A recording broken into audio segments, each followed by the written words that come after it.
Hello, I'm back in Brooklyn with Professor Richard Feinman for a brief chat on some of your latest work with Professor Fine and in the cancer area and ketogenic diets. So I know we talked last time a lot about the low carb and some of the bizarre suppression of data that has led to our current epidemics of diabetes and obesity. So I guess delighted to meet you again, Richard, and maybe I'll let you go from there. Well, it's good to see you again. As you're saying, I've largely redirected our major emphasis in the lab and in my collaboration with Dr. Fine. I feel at this point that, well, the way I describe it, by analogy with the way people write scientific papers, no more work needs to be done. You know, people, well, I had actually said as a joke that if you have a low-carb, low-fat diet comparison, if the low-fat wins, then that's considered as a plus for low-fat. But if low-carb wins, people say no more work needs to be done. But no more work needs to be done. I mean, of course, what we know is still less than what we don't know, but what I mean by that is the basic idea is there, and that is that for diabetes and probably for obesity, low carb is the thing to try first. And for the patient, they have to decide if people who are opposed to that have anything to offer in exchange. What's of interest in, what's surprising in cancer is the relation to obesity and diabetes. And there's clearly a correlation, and there's a reasonable assumption that this has to do with insulin as the prime mover. And we can see this in cellular studies, and it's also known in epidemiology. And Eugene Fine, my collaborator, had done a study at Albert Einstein with 10 advanced cancer patients. And it was a very small study, and the goals were very modest, namely to show that it was safe and that the whole idea was feasible. And those modest goals were certainly met. But in addition, there were indications of important scientific principles to follow. The patients who did best, and these are advanced cancer patients, to get into the study you had to have refused or failed chemotherapy. And about half of them, however, had stable disease or a partial remission. Those, it turned out, were the ones who had the highest ketone bodies and the lowest insulin. And this is a figure showing the relation between ketone bodies and insulin in these different patients. Right. So each of the points is a time point for one of the patients. Insulin, of course, fluctuates, and as ketone bodies do. Right, but on average, the general trends. Well, these are individual time points, so they're in different places, but you can see whatever the insulin is, the ketone body tends to follow that. Right. So, well, we know mechanistically that they're intimately coupled. Yeah. But it is interesting to see that they move in the same direction in these different patients. So, in a sense, the people with less advanced cancer had a better response to the diet and a better kind of... No, these probably didn't describe that right. This was after the study. Some of them had gotten better. Ah, right. Gotcha. Okay. Good. Now, this is only 1 month, and it's only 10 patients, so we don't want to make a big deal about it. But I mean, one thing you have to say is that minimal as the results are, it's just about the only human study. So we're trying to follow up on that. And Dr. Fine now has a important experiment set up on breast cancer patients who were candidates for surgery, and they're going to go on the ketogenic diet as soon as they're candidates for surgery, and then stay on it until the actual surgery, and we're going to compare the outcomes. Very good. So, and would they tend to be late stage also as before, or varying degrees? I don't think the patient population has been designated yet. Oh, okay. Dr. Fine had applied to the NIH for funding, but they turned that down. So we're trying to find external private sources for funding, and we hope to have that. Okay. We're also pursuing cellular studies to get at a biological problem of this magnitude. You basically need a three-pronged approach. You have to have, you of course have to have a clinical study, or you don't. Until you get that, you don't really know anything. Now we've demonstrated safety and feasibility, so we're mostly set up to do that. You also have to have an animal study, so that you can, if you want to make a variation in the protocol, you can show that it won't hurt the animal. And you also get different kinds of scientific information. You can't, a lot of experiments you can't do with humans, of course. Right, ethically, yeah. Yeah. And then the third prong, which we're working on now, is the cellular level, because we need to see if the idea behind the ketogenic diet, the idea behind a ketogenic diet in cancer is roughly that if you think of cancer as a evolutionary disease in the lifetime of the individual, then in our modern world it's unlikely that the cancer has very much selective pressure to adapt to ketones. So it will evolve without, we're guessing, the mechanism for dealing with ketone bodies. Humans, of course, have evolved over centuries living on ketone bodies. Right. So the assumption is that the host will first out-compete for fuel with the cancer, but more important, the cancer may actually be harmed by the presence of ketone bodies. Right. So we have to test that. Now the background of what we've done is we used acetoacetate, one of the ketone bodies, and we showed that in several different cancers, we inhibited ATP, that's the energy molecule, and we repressed cell growth.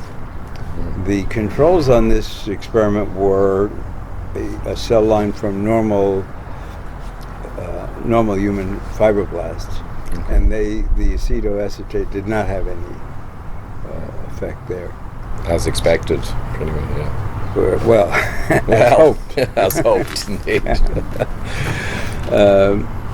So we're trying to follow that up, where this is the point where we cut to my commercial for crowdsourcing on this subject, if that's okay with you. This is the key point in the discussion, yes? Yeah. People can contribute to this, and it would be very helpful. I mean, to be fair to the NIH, they don't have the money to fund a lot of good studies anymore. So when I was funded for many years when I worked in blood coagulation, but in those days they funded 30% of the grants, which is tight, but reasonable. I mean, if you, my perception was half of the grants weren't good, really. Okay. So it was competitive, but it was not terrible. Now some institutes are funding 9%. Right. And that's just, it means we're cutting out a lot of good science and a lot of good scientists. And there's probably much bias in the selection as well, which... Well, like I say, I don't want to accuse anybody of bias because the best people get turned down. So, but we are reliant on private sources. And we hope for the Bernie Sanders effect. Yeah. Groundswell. $27. Isn't that what he cites as the average contribution? Send us $27. We'll move forward. But I think it's very promising, not just in our lab, of course, but we're coming around to a different view of work in molecular biology and in cancer specifically. Tom Seyfried has done a very good job explaining how there's a kind of revolution getting away from genomic bias and focusing more on metabolism. Yeah. I think he tends to exaggerate a little bit. I don't think it's actually one or the other, but the switch back to metabolism has been very important, and he's done a terrific job bringing that out. What interested me as well is just one small point, but there's all these different genetic mutations associated with cancer, so many of them, but then the theory that the cancer itself creates radical oxygen species and they precipitate genetic damage. So that's one of the reasons for all the association with genetic things, but the cart and the horse of cause and effect are kind of mixed up. Well, there are also the variation in mutations in cancers, and even in the same cancer, is quite large. Yeah. So there are several kinds of cancer that we know what the mutation is, and we can cure them. There's 90% cure rate in some cancers. Certainly, a small proportion. Well, that's the problem. It's a small percentage, and as a general strategy, we're up against the wall on that. It's brought out a number of things that I think are very important, because down the road we're actually looking at brain diseases, and as you know, the most effective area, at least the least controversial in ketogenic diets, is in epilepsy. Yes. And what's coming out there is also we're beginning to understand that the brain may work slightly differently than we thought. In other words, that the glial cells, which we thought of as kind of passive support cell, may be directly interacting with neurons. So that when we talk about the brain needing glucose, it may be that it's the glial cells that need the glucose, and they're supplying a different fuel, either lactate or ketone bodies, for the neurons. At this point, that's very speculative. Okay, but one of the things that is coming out that is, at first thought, a great complication is that even within the same tissue, different cells may be running different energy metabolisms. And on the face of it, that's a terrible complication, but if you think about it, it means we know what to look for. We know now that we have to go back to energy metabolism. Generally in the history of biochemistry, metabolism went very far in getting at how cell works. But it left us, to some extent, with maps that, like any map, told us where we could go, but didn't tell us where the traffic lights were, or where they were digging up the street, so to speak. And this was brought about by the emphasis on molecular biology and genetics, which, while it's been very productive, of course, obviously, the absolute revolution, it did cause metabolism to be sidelined for a while. So I think it's good that we're coming back to that. Yeah, it'll be an extremely rich area, I'd say, but again, the challenge being the funding, largely. That is that's the problem. Persistent problem in science now. And you're using the same kind of crowdfunding as you have already, that's growing, the same link? Well, people can right now donate at experiment.com. Yes, that one. You can put that on the screen. But we're revamping the nutrition and metabolism website, so people can directly contribute there. Excellent. And you mentioned Seafried, but I know Dominic D'Agostino is particularly buried in this work. One of the most impressive experiments I saw, and I've mentioned it before, was his mouse experiment. Now, it did combine the ketones with the ketogenic diet and the hyperbaric oxygen. Right. But although a mouse experiment, it was one of the most extraordinary I've seen in terms of outcome. It was really dramatic. Yeah, no, I mean, he's doing very good work, and Angela Goff is... oh, yes, together. And, what's been good is that we have developing a backlog of people who are exploring this, and, Colin Champ, and if you triangulate between all the different results that are going to hopefully emerge faster and faster with funding, progress might actually be pretty good in the coming years. Well, I personally, I would have to say that I went into the idea of ketone bodies as a therapeutic agent with a question mark. I wasn't sure that this was going to pay off. Beyond the fact that it's tied to reductions in carbohydrate and therefore remodulation of the glucose-insulin axis. But hearing Colin's work and D'Agostino's work, I'm now convinced that we're on to something. And there's many synergistic aspects. I mean, you've got the ketones elevated, you have the glucose lowered, and you'll have all other beneficial effects confounded in there from going ketogenic. Also, I think that as you say, this can be combined with other modalities.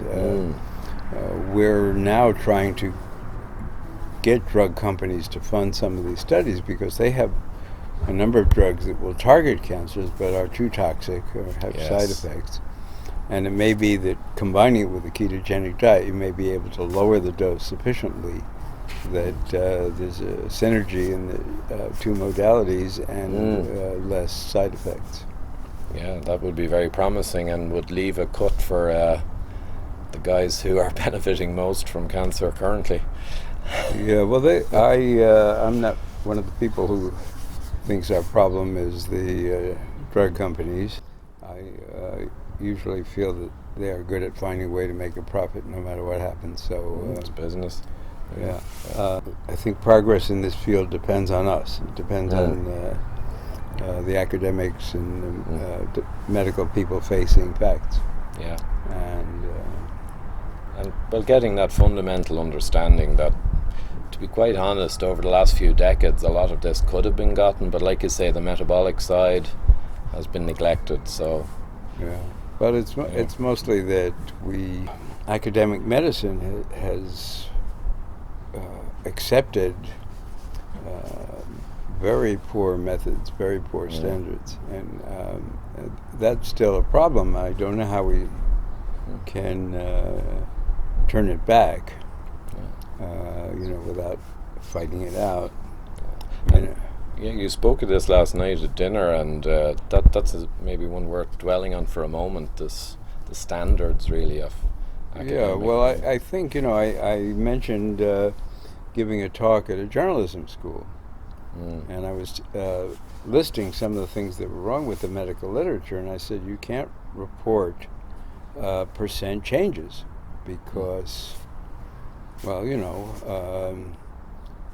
Alice has 30% more money than Bob. Is she rich? You don't know. But when I gave this presentation, the professor in this class interrupted me and said, no, if there's one thing that we teach in this journalism school, it's not to do that. You can't report percent changes without giving, in addition, the absolute values. But they do it. MedPage Today does it every day. All the time, yeah. And for people watching, relative risk is the other term. Yeah. So as you say, you have a 20% lower risk, but you only had a 1 in 10,000 chance of getting a certain disease anyway. So now you have, 0.8. It's kind of crazy. And I can offer a strategy for 100% increase in your chance of winning the lottery. I can double your odds. Buy 2 tickets. Buy 2 tickets. Absolutely. Very good. Yeah, it's... Doesn't make you want to play. No. So that's what we're up against. And I mean, partly it is the society, too. I mean, the Mediterranean diet, for example, the PREDIMED study, a very well done study. Yes. But the effects were small. And if it were pure science, I mean, I think the investigators are very serious, and I'm not sure they would have claimed very much. Right. But they're in a position where they have to say they accomplished something. And I think that, we're as much to blame for that as anybody. We don't, we want a positive result, and I don't see that. Yeah.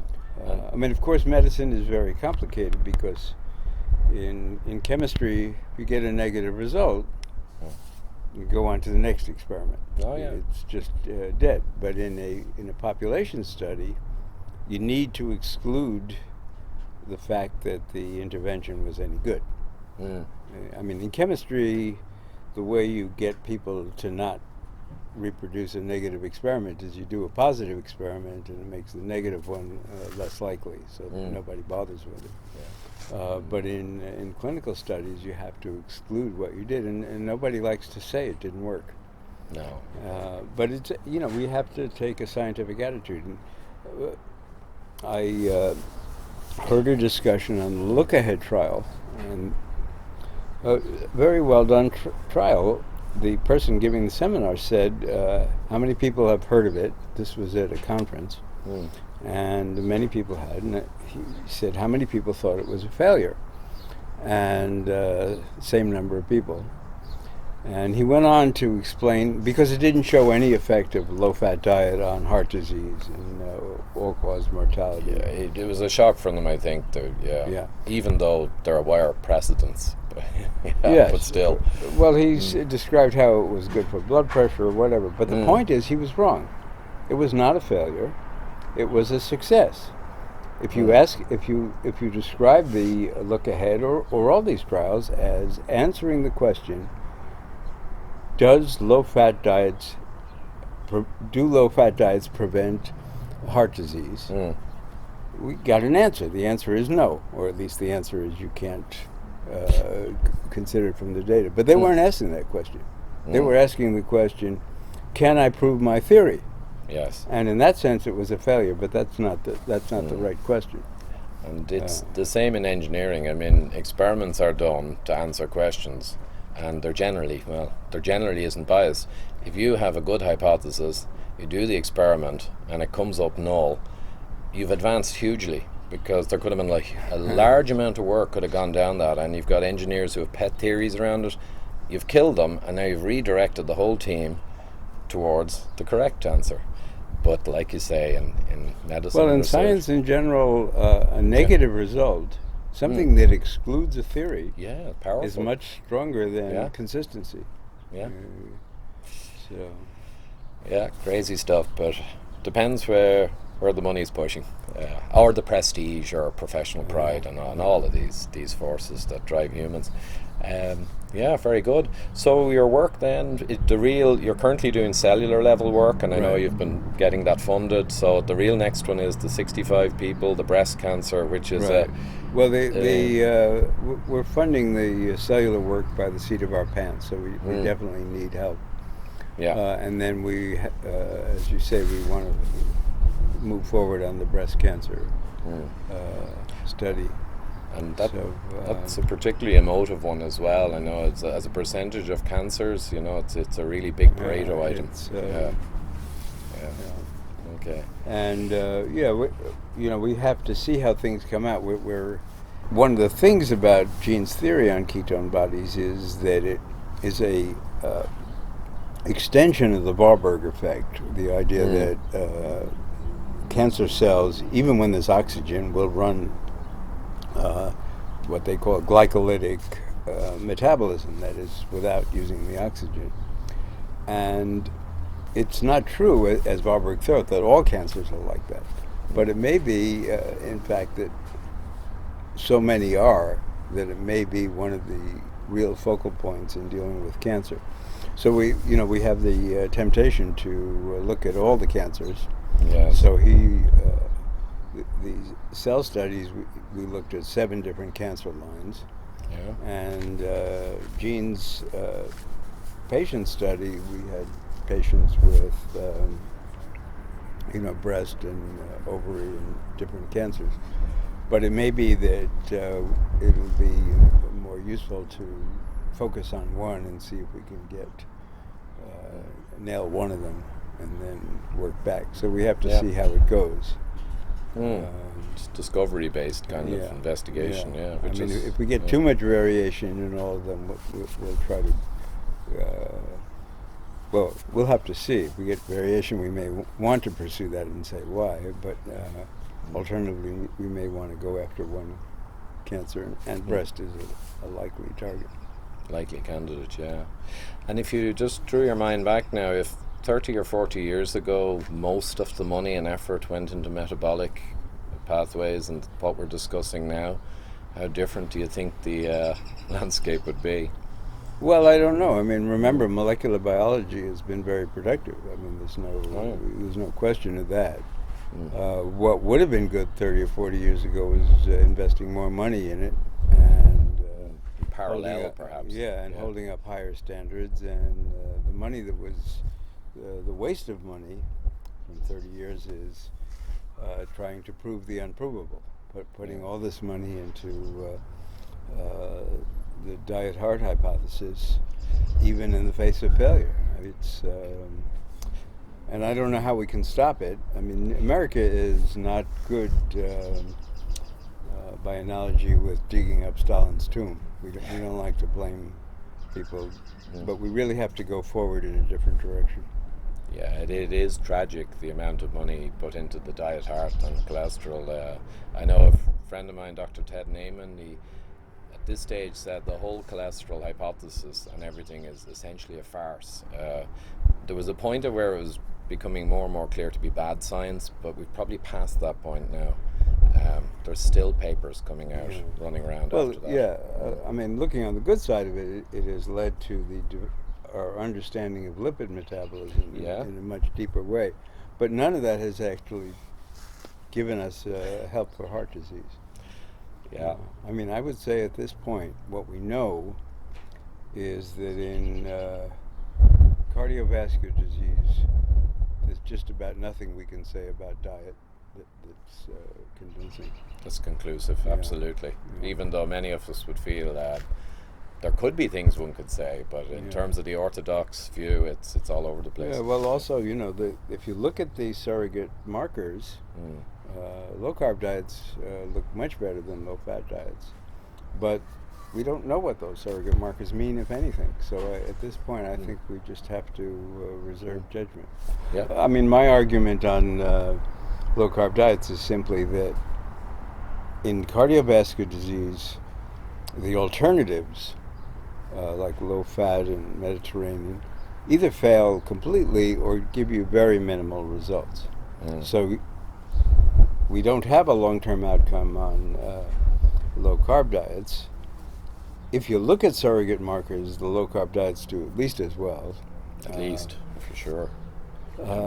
So the only argument, if you're worried about your heart, is to look at the metabolic syndrome. The metabolic syndrome, remember, is a collection of markers that predisposes to disease. And there, low-carb diet, the common marker is obesity.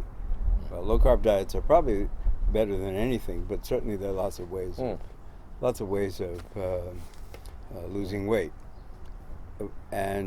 But in diabetes, it's clear that reducing carbs is the best way to go. Not guaranteed, but and it'll depend on different people. But that's the first thing to try. So, given that, if metabolic syndrome is a real thing, that is, if each marker is actually a reflection of underlying general physiologic state, then if we know something about one of them, that should apply to all of them. And given that we know about diabetes, it suggests that a low-carb approach is good for general health and therefore with cardiovascular disease. But again, that's a deduction. It's Yeah. I might just mention there was, and I'm not sure the Leon Hart study was a dietary study, and there's one more that showed better results than the Predimed. But I think there was the most effective one seemed to have an omega-3 omega-6 ratio element. They didn't really lower the fat much. It was a kind of Mediterranean, but they very much intervened in the ratio of omega-3 to omega-6. But like you say, that's only one study, and it might be worth revisiting some of them and see what it is. There's no knockout study. No, there's no knockout. And at this point, insofar as if the diet heart hypothesis was as they wanted to tell us it was, none of these studies should fail. Not one. Absolutely. But in fact, almost all of them failed. Almost all. And some of them failed big. And the latest fiasco was this the CTP inhibitor recent trial. Oh no, this was the rediscovered Minnesota Da Vinci Code.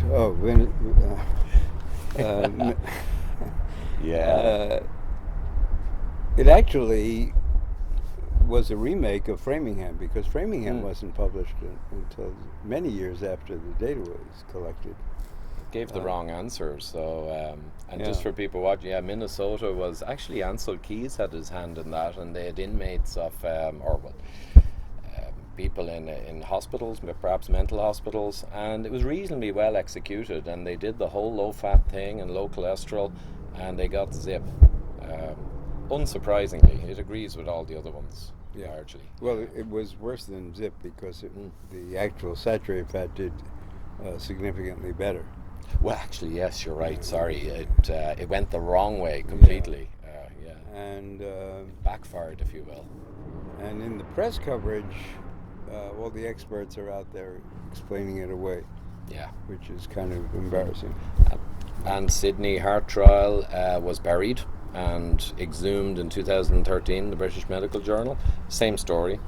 And the Helsinki policemen's, or Helsinki businessmen's, not the policemen's, that was an insulin one, same thing. So there's 3 or 4 trials went the wrong way, and a lot of them were null. So what do you conclude? It's nothing, or it's completely wrong, depending on the trial. Well, I think that it may have a large chaotic component in the mathematical sense of chaos, that it may be exquisitely sensitive to isolated events, and that whatever the causes that we may discover down the road, having that on top of it is going to make it very hard to get compelling data. I mean, that's the point about low-carb diets in diabetes or obesity. You get big changes. You don't need statistics. Yes. And that's, my standard in statistical tests is the eyeball test. If you can look at the data and you can see that something happened, then you know. And perhaps as well, if people are maybe not aware, but many trials, the statisticians have a field day correcting, and then you see the final data. But if you want to do an eyeball test, you want to do it on the raw data, before anyone gets their grubby hands on it. But actually sometimes they publish the raw data and you can analyze it. And, which is great, but not always. The journal that did the red meat diabetes study actually published my analysis. The results went the wrong way. They were opposite of what was in the journal. And that happens. Nothing happened. The authors didn't really answer what I said, but things just go on. My metaphor is that failed studies in the diet heart hypothesis, in terms of their effect on the progress, it is, I think, of analogous as to what they say about traffic lights in Naples, that a red light is only a suggestion. Indeed. And perhaps on that note, I know we're both tight on time. Delighted to be here again, though. It was my And pleasure. in this Good to beautiful talk to you sun. And great stuff, Richard. See Okay, you soon. thanks so much. Bye now.